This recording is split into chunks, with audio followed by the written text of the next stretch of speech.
Today, I'm going to do something a little bit different. Everybody's wondering about behind the scenes look of the podcast, what it takes to produce it, and I'm going to give you a behind the scenes look into all of that, creating a real podcast, including this one. So stay tuned.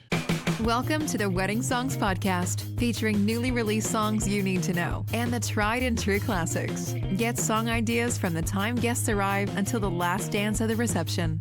And now your host, Matt Campbell, founder of MyWeddingSongs.com.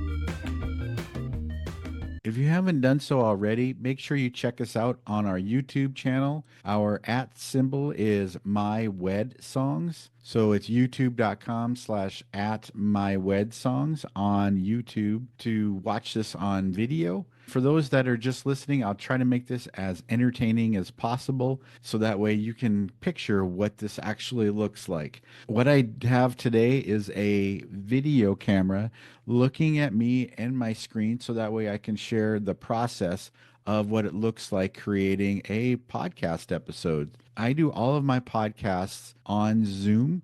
So on the screen, you will see the screen for Zoom. And one of the things I want to say is that you have to make sure that you hit record. But what I'd like to do is I don't like to download it to my computer. What happened the first couple of episodes is I had it record to my computer and then I shut down the computer after everything was over and then I forgot and then I lost the recording. So don't make that same mistake. If you record, make sure that you record it to the cloud. And that's my preference. So let's go with the first thing. Let's go to Zoom. And I'm going to schedule a meeting. When I go to Zoom, I go to meetings and then schedule a meeting. And then what I'll do is I'll copy that invite and I'll send it to the person that am interviewing. And I try to set it up for an hour, but I always tell them, hey, the podcasts are about a half hour, give or take, depending on how long that we expand on the topics. I want to at least have them thinking, okay, it's an hour episode, but I'm going to be editing it, which I'm going to talk about in a minute. Now we have our Zoom meeting created. I just wanted to share a little bit. I actually have interview questions that I have for all of the people that come on the podcast. So I actually have a template. And this is just for me. I want to know their name, their company name, where they're located.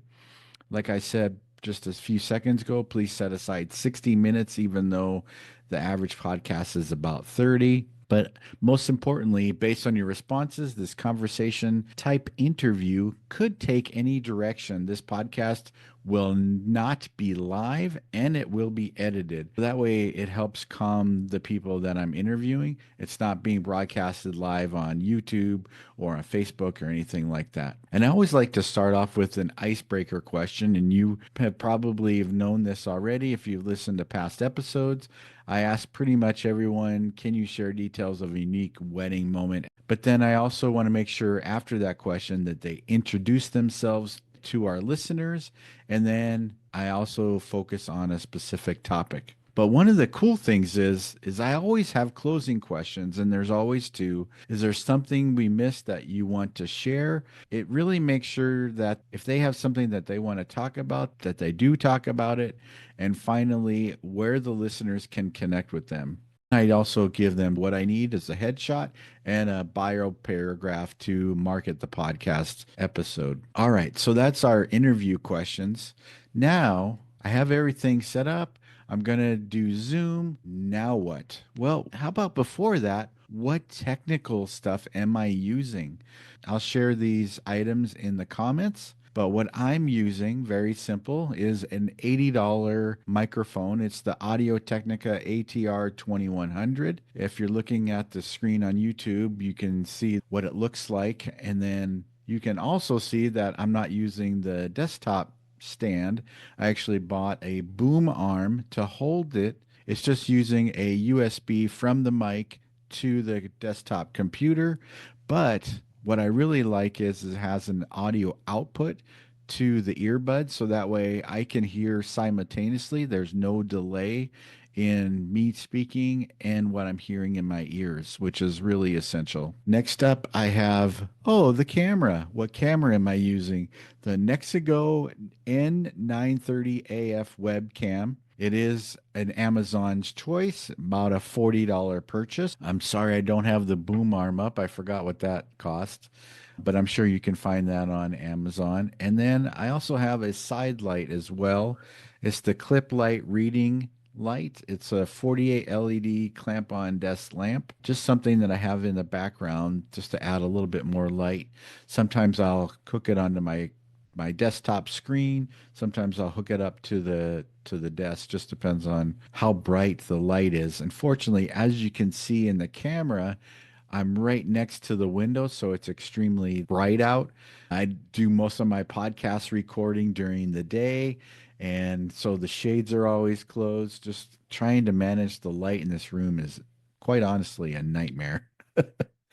So now, guess what? We have a recording. We process all of the questions. Now we have our finished product from Zoom. So from Zoom, I go to the recordings and I download the recordings from Zoom. And that is the recordings and the transcripts. I personally don't use the transcripts from Zoom. I use it from my editing software. I always tell people I may not be the greatest interviewer, but I'm a great editor. So on the last podcast, I have Justin's up here. And what's great about this is I'm using the tool called Descript, and it imports all of the items into Descript, words, everything.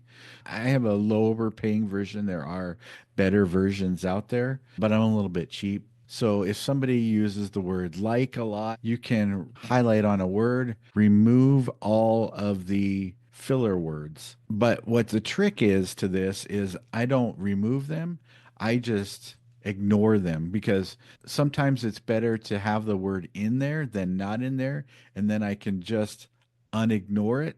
Whereas if I delete it, it's completely gone. On editing, it usually takes me about an hour to 2 hours to edit. I'll listen to it again just to make sure it makes sense. I'll get rid of all of the ums and the ahs and the likes, and I'll get rid of all of the big pauses. Is it less authentic?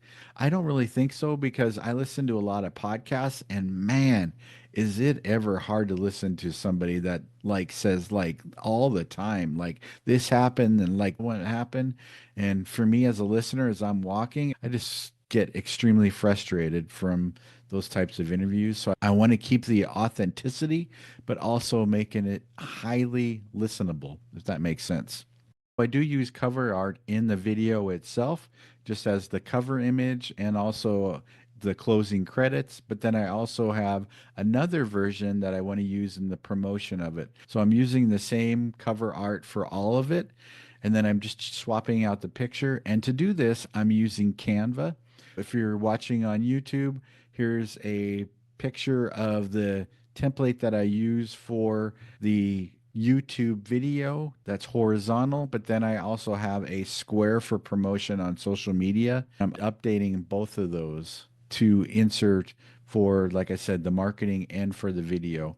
And I'm just importing this right into Descript. When I have Descript up here, I import my intro.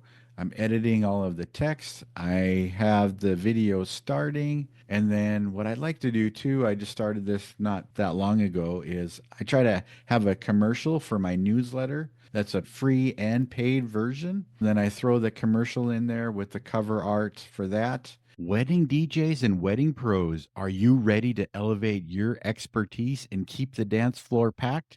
Introducing the Wedding Music Letter, your weekly email written by me, Matthew Campbell, packed with exclusive insights and inspiration. Every Wednesday, I deliver curated playlists, deep dives into wedding and music industries, and practical tips on topics like science of creating a playlist, managing decibel levels, and crafting unforgettable parent dances. Stay informed, stay inspired. Subscribe to the Wedding Music Letter and bring the best music moments to life at every wedding. Sign up today at weddingmusicletter.com. The Wedding Music Letter, expert insights every Wednesday straight to your inbox. at weddingmusicletter.com. Now back to the show. Then we go back to the video and then the closing credits. So that's kind of how that works. Usually takes about, like I said, about an hour and a half or so. But what's cool about Descript is I can hit export and then I can export the transcript, which I do. I export the audio and I export the video. So the video gets uploaded to YouTube. The transcript is for the website. And then for the audio, I use Buzzsprout. Now, for Buzzsprout, that is my podcast hosting platform, and I pay $12 a month for hosting of my podcasts. And then all I have to do is go to podcasts, upload those podcasts. So then you'll see on here too, Justin's was posted a couple of weeks ago. Jody's has been on there 2 weeks longer. If you go to stats and you go all time, that we have surpassed 75. We're actually at 76,359 downloads so far. We're just on Buzzsprout. We're uploading a new episode, drop it in there, and then we now can edit all of the description that what gets posted out online. So I just have a little bit about what we're going to talk about. I have about him that he provided as a bio, his links to his social profiles and websites, the show notes, and then also a final message with some links.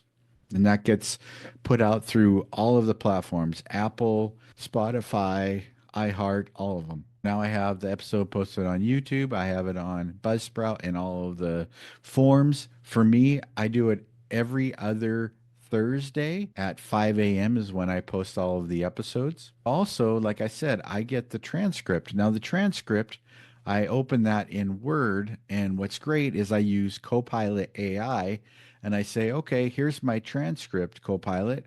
Why don't you turn this interview into a blog post that has headings, it has the main points, and then you're correcting all of the grammar as well. So it spits that out.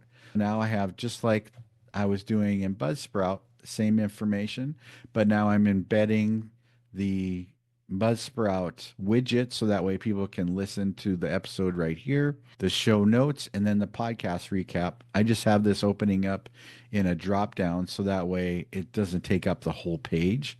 But then I say, okay, guest introduction. This is all Copilot that's turning this into a digestible interview that if somebody wants to follow along and read, that way they can. And that's what it looks like on the website. That's all about the podcast. Not a drawn out podcast interview this week, sorry, but wanted to give you behind the scenes. Thanks for listening, everybody. You're actually in our office based in Las Vegas. Me sitting at my desk. Well, what else is on my desk? I have a pen holder from the 2008 World Series champion Phillies. Yes, thank you very much. I have a coaster of my favorite beer, Alaskan Amber. And this was a gift from my sister-in-law. If you can see this, I know the window is in the way a little bit. This is a net for Frisbee golf.